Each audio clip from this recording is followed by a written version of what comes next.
If you're camping back here, you have a tiny wiener. I have a tiny wiener.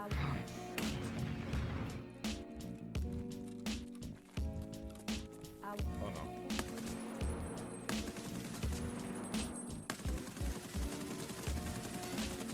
Fucking die!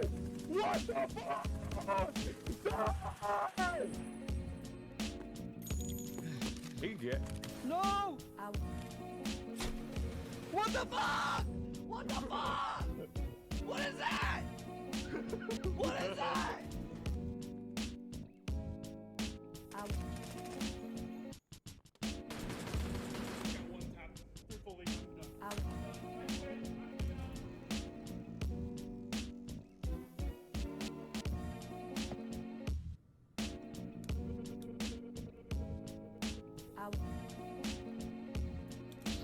Really? This game sucks! I'm done playing. No more Tarkov today. This is not a rage bait video. Let me repeat that one more time and a little bit slower for the people in the back.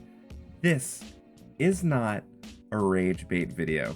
The purpose of this video wasn't to throw flame just to throw flame, and it wasn't to be toxic just to be a jerk. There is a reason why I made this video, and there's a reason why I'm sitting surrounded by crumpled up pieces of paper for a script that I kept reworking, and reworking even more, and stayed up way later than I should have to try to get this video done correctly in a way that is going to be beneficial to everybody while also still expressing some annoyance, because there is a lot of annoyance here. We are going to be exploring the divide of the PvP player base and the PvE player base in Escape from Tarkov. And this video is going to explain why and how the toxic PvP culture is a large reason why so many people are splitting off to PvE, among various other points like desync and hacking and gatekeeping and so on, but predominantly focusing on the culture that was cultivated by a lot of these PvP players that quite frankly don't play anything else and shun any criticism that's thrown towards their baby, Escape from Tarkov. But before we get into it, I just want to say, there is no doubt in anybody's mind, even the most hardcore PvE player, there is no doubt that PvP is the core of Tarkov. It is the heart and soul of the game. The adrenaline, the fear, the intimidation, and the stress, and the jump scares, quite frankly, that happen in PvP raids are only able to happen in those raids because there's other people out there that pose a threat. And there's other people out there that are always going to be significantly better than you that cause a lot of these emotions to bubble up. PvE will never really be able to capture that same essence. And the only other way that players can get that same feeling is by playing Escape from Tarkov competitors like Arena Breakout Infinite, which we featured on this channel, as well as Gray Zone Warfare, which we also featured here, which is going to become more and more of a prominent standout on this channel until Tarkov 1.0 comes along. But I'm not saying that PvE should be removed from Tarkov or that Tarkov should become a single player co-op PvE only experience, because I really don't think it should, because believe it or not, the game would die faster than it currently is on the trajectory that we're going with the player base that's being cultivated. I only bring that up because there seems to be this fear within a lot of the conversations going on between PvP level 70s and PvE players, where there seems to be an idea that PvE players are trying to like lobby the game to get PvP removed and have Tarkov shift down this PvE only trajectory, which I don't think is happening, and I don't think anyone wants that. And it's just a lot of trolls online antagonizing other PvP players who happen to be trolls, so it's kind of trolls fighting each other, which is both horrendous to see and kind of funny. Now that you know where my stance is on the existence of PvP, let's talk about where this kind of started and why people are moving to PvE, starting with, quite frankly, the lack of matchmaking and how hardcore players always dominate and punish casuals. Escape from Tarkov came out around 2016 for alpha, allowing some people who bought the keys to get on and test the game to provide feedback, and as time goes on, that audience grew and grew, and they were able to really learn the game. I mean, like, seriously learn the game. So much so, to the point where we are now in 2025, where you have numbers like these.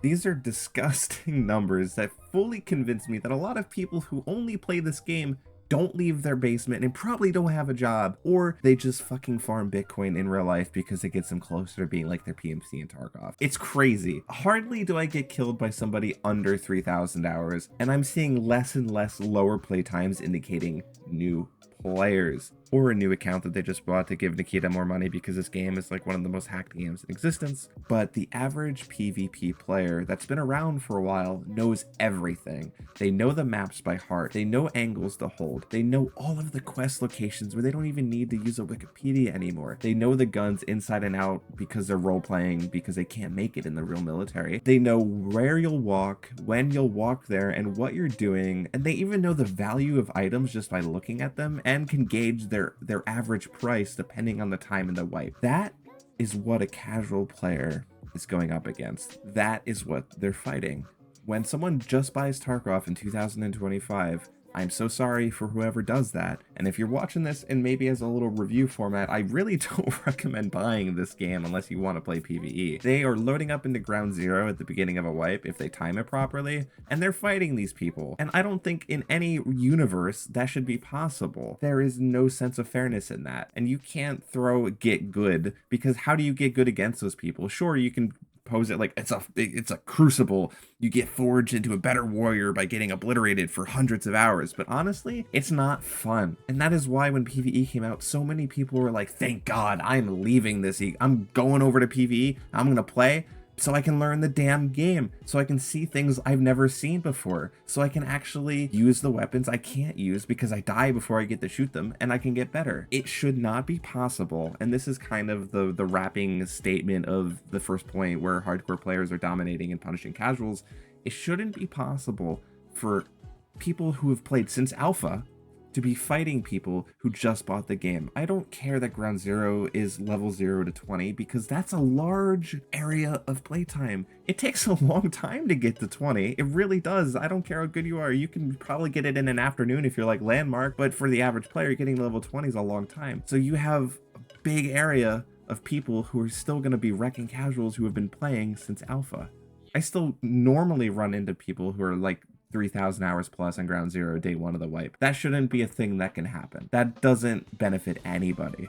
And it only allows the PvP players to feel good about themselves because they're fighting those low-level casual players. And now this phenomenon is happening where, since a lot of people are going to PvE, a lot of the normal people who have day jobs and have lives go to PvE, a lot of the PvP players have to fight each other. And they hate that. They hate fighting people with the same skill because guess what? Now the playing field's even, baby. Now they're getting a taste of their own medicine. They're getting shot from little pixel corners and they're getting killed where they never got killed before. And they hate having to fight those people because they don't get to bully them and take advantage of them. And honestly, out of everything that's going on right now with this debate, that is the one thing I relish, and I always encourage casual people to play PvE because it's just forcing PvE players to have to deal with each other. And honestly, I've talked to a few of my friends who are PvE only players that have been around since alpha, and they were like, man, I don't like Tarkov anymore because it's so much harder. And I'm sitting there laughing like, yeah, it is. Yeah, it is. Tarkov collects and aggregates a lot of user statistics. We have player levels, we have ability levels like your strength, your speed, and your medicine, whatever. There are prestiges now. There are so many things that's collected that is just stored more or less for you to look at that could be implemented to at least incorporate an baseline idea of a matchmaking system. And I think we can look at Arena Breakout Infinite and how they handle skill grouping, because they handle it in honestly such a beautiful way. There are 3 types of raids you can go into in Arena Breakout Infinite. You have Tactical Zone, which is just the normal, like, no requirements, you just load it up and play. You have a Lockdown Zone, and you have Forbidden Zone. And as you go up these tiers of matchmaking, or these different zones, you have different requirements you have to meet. For example, in Lockdown Zone, you need to pay a $20,000, whatever the currency's called, entry fee, and you need to have, I think, 100,000 worth of supplies on you, of gear. That counts for ammo, attachments, backpacks, everything on you. And then when you go to Forbidden Zone, that is increased more. And what this does is it really groups the people into the appropriate place. If you just got home and you want to play an extraction shooter, if you want to play Arena Breakout, you can load into the normal, no requirements, and most likely be fighting new players or people who are just playing to chill, to just get better, to warm up or whatever. But when you go into Lockdown Zone or Forbidden Zone, most of the time you're playing against players in a team who are actually trying and communicating and actually have ranked points enabled, which they can lose, so they're going to be trying harder. And that, to me, when I seen that when I started playing Arena Breakout heavily this last year in 2024, I was convinced that Tarkov could probably do something similar. I would prefer to wait 5 to 10 minutes in a matchmaking queue to actually be able to play the raid I'm loading into, rather than playing for like 3 minutes and having to load out and load back in for like 15.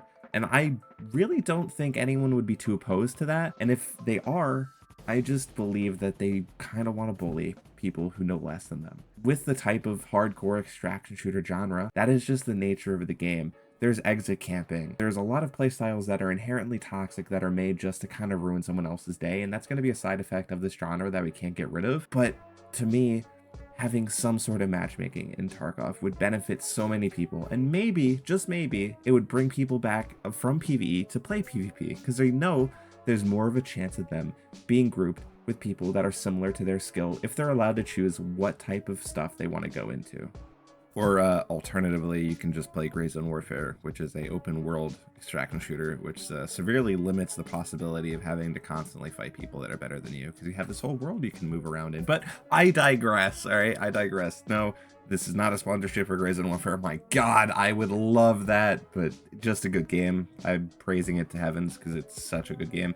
We spent way too much time talking and kind of complaining about the lack of balanced matchmaking. We're going to now move on to another great topic, which is just toxicity in PvP, which is pushing people out, and general gatekeeping inside of the community. And now listen, the get good culture was funny in like the mid to early 2000s, like the Dark Souls era. Now it's kind of just like cringe, and it is really of no substance, and you just put a target on your back from being a low effort jerk and troll. And I'm all for getting good, of learning, of improving yourself, of improving gameplay, because I've seen the benefits and I felt the reward for doing that. And what stands out most in my mind of this reward of getting good is months ago, this will always be in my brain because it was literally like I peaked at this moment, and I'm probably never going to reach that high peak again. It was on customs right by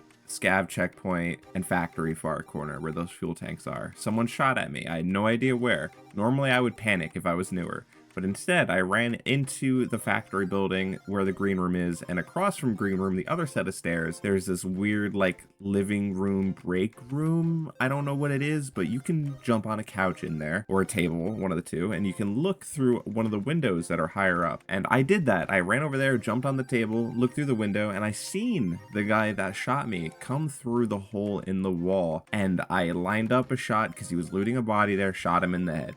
And I was like, that was the pinnacle for me of customs map knowledge, because I really play a lot of customs. It's one of the only maps I enjoy. And I was like, yeah, I know customs pretty well. I just pulled like one of the best maneuvers of my entire career. And that feeling actually kept me playing most of the wipe, because I was like, I see progress. I'm getting better. But then, of course, the morale and the momentum got smashed almost instantly when I kept fighting the people, like we mentioned, with insane hours, and they're just subjectively better. But like I said, I'm all for getting good. But pushing people out, pushing people who are learning out with the phrase get good and gatekeeping them and not helping them because they're new and not worth the time doesn't benefit everybody. And that also makes more people go to PvE. How cool was VoIP? How cool was it when they added it? Probably for like a day, maybe a week. Maybe that wipe, it was cool, but it got old very quickly. Now, the only thing it's used for is straight up bullying, slurs, taunts, and to make you do bad things that I can't say, or YouTube will not promote this video whatsoever. Point being, this makes PvE more attractive because people who log on, the average player, they're not going to want to deal with all of this extra crap on top of the difficult game already. So they're going to go over to PvE where it's just them, the AI, and the quests and the loot, and just a game experience. They don't have to worry about getting belated by an edgy teenager whose only satisfaction comes from shooting fake guns and actually bullying people online. So again, we just have the PvE mindset and the PvE players really building up reasons that people play PvE and then go online and proceed to complain to Nikita that the game mode is killing the game, when in actuality, it's them and their behavior and their resistance to adding anything beneficial to the game and only making it more inaccessible and more difficult. Now, I know I just talked a lot of trash, and I'm going to play devil's advocate and give the benefit of the doubt to the fact that there are groups of players and there are features in the PvP side of the game that benefit new players into Tarkov. And there are groups that are officially recognized in the game and by the developers whose sole purpose are to help new players learn the game. And they are Sherpas. Why do I say they're officially recognized? Well, they have their own name color, which means you have to be granted the name color of green, because right now you have orange and blue and white. White being standard, orange being like Edge of Darkness, and blue being the Unheard Edition, and green being Sherpas. So there is good mixed in with the bad. It's just very hard to see it, and you have to go through a lot of dirt to see the diamonds in the rough. Now, if you're not a Tarkov player and you're observing this from the outside on the fence, you're probably curious why PvE is attractive to a lot of players going into 2025 and why this divide is so large. And you probably were able to gather some of it through me ranting about a lot of the annoyances of PvP, but hands down, the best reason why PvE is so attractive and the most important is it's the best way to learn Tarkov, hands down. There's going to be a lot of PvPers that argue contrary to that, but I just don't believe you can learn when you're constantly pitted up against streamers and people with above 3,000 hours. I just don't really think that's an efficient way to spend your time, especially if you don't have a lot of time, because Tarkov really turns into a third or second job if you want to progress the wipe, because wipe cycles aren't that long, and sometimes you can be stuck for weeks because you're constantly getting punished. PvE lets you step back and see Tarkov and learn. It still has a lot of depth. It's not an easy mode because PvE has its own revamped AI and you still have bosses and raiders and everything that the game offers. It's not just an easy mode. You're able to learn how loot distribution works, and you can still die and lose your gear, and you still have heart-pounding fights just without toxic players. And the Tarkov world is really well defined, and honestly, there's a really cool story that's bubbling up through the countless trader entries you get every quest. The story is just not shown in a way that's really good for the common person unless you're reading everything, and even then it doesn't feel like you're attached to the narrative, because there is a story here. There's a lot of cool threads being pulled on with Terror Group, cultists, and all of that stuff. You're not really just running errands, you're kind of going through an overarching narrative, and the Lighthouse Keeper is a big part of that. But guess what? A lot of people aren't gonna see Lighthouse Keeper, and Lighthouse Keeper right now is the only in-game cutscene and the only real trader you can talk to other than the BTR driver. For lore nerds, immersion lovers like milsim people, and non-sweaty gameplay, you go to PvE for that. You go to PvE to experience all of these aspects that Tarkov can provide, but you can't fully experience on the PvP side of the game. Tarkov PvE is growing not just because it's slightly easier, but because it's better for more people. And PvP isn't going away, but the community should stop treating PvE players like second-class citizens. Let people play how they want to. Now, for you select few that are absolutely seething in anger, barely able to keep the cork on the bottle, I really don't give a fuck. You watch the video. Give fucks, bro. Go shove the second prestige up your ass and go learn how to touch some grass and have a social life. God damn!